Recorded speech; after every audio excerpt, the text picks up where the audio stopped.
Alright, so this is going to be a Canadian debut of some material that no one outside of New York has heard before. And the way this came about was I moved to New York in June to perform a show called The Rap Guide to Evolution, and that ran for 5 months.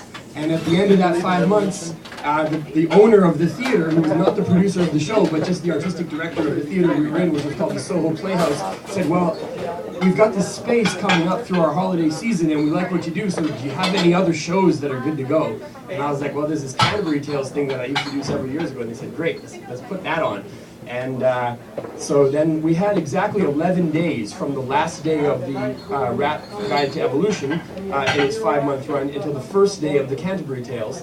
And when I went back to the stuff that I used to tour and perform at colleges and things, I had written it all in 2003 and 2004, and it just felt a little stale-dated to me. And I was like, can I really stand up here and do this stuff that I wrote 8 or 9 years ago? So I decided actually, no, I couldn't. I was trying to like rewrite little lines here and there to try and make it feel more contemporary. And eventually I just decided I was going to scrap it, all the old stuff, and rewrite it all from scratch. So there was this 2-week period where I was rewriting these Canterbury Tales that I had sort of devised years before, and then started the lyrics from zero. So no one is, except for the off-Broadway crowds, has heard these new adaptations of the Canterbury Tales yet.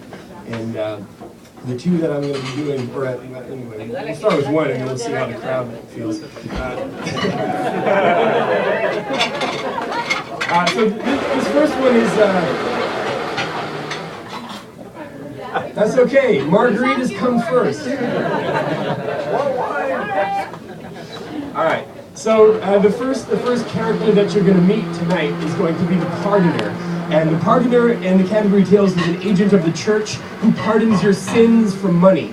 So he's a seller of indulgences. He works for the church, and he's trying to get paid. Basically, he's only in it for the cash. So this guy is very corrupt, and he brags extensively about how rich he is and how wealthy he is, and how all of his money only comes from one source, which is the gullible. So you people here are going to be the medieval congregation, and the Pardoner has just swept into town, and he's here to do a little guest sermon at your church. You know, he's dripping with jewels, he's covered in silk robes, he kind of looks like a pimp. He's like a medieval televangelist, but you should be very grateful, because he only came here to save your pathetic souls. You sinners.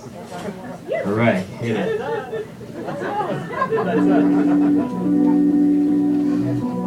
Maybe we'll get that up, turned up just a little bit. Greed is the root.